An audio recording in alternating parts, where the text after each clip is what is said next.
خوابوں کی تعبیر کے ایک نئے ایپیسوڈ کے ساتھ حیات اسلام کے تمام ناظرین کو السلام علیکم ورحمۃ اللہ وبرکاتہ۔ حضرت دانیال علیہ السلام نے فرمایا ہے کہ اگر خواب میں آگ بغیر دھوئیں کے دیکھے تو دلیل ہے کہ بادشاہی کے قریب ہوگا اور بستہ کام پورے ہوں گے،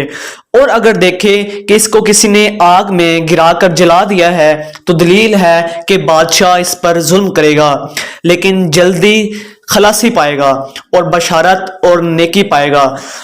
چنانچہ فرمان الہی ہے، ترجمہ: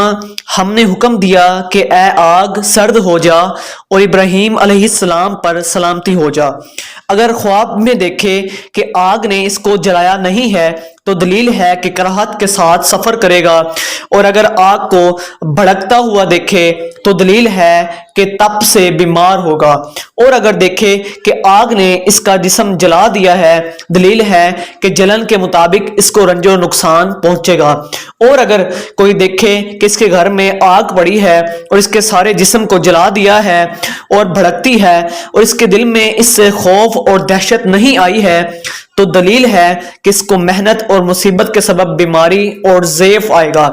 جیسے سردی، طاعون، آبلہ اور سرخا وغیرہ۔ اور اگر دیکھے کہ آگ کو پکڑ لیا ہے تو دلیل ہے کہ اسی قدر بادشاہ سے مال حرام ملے گا۔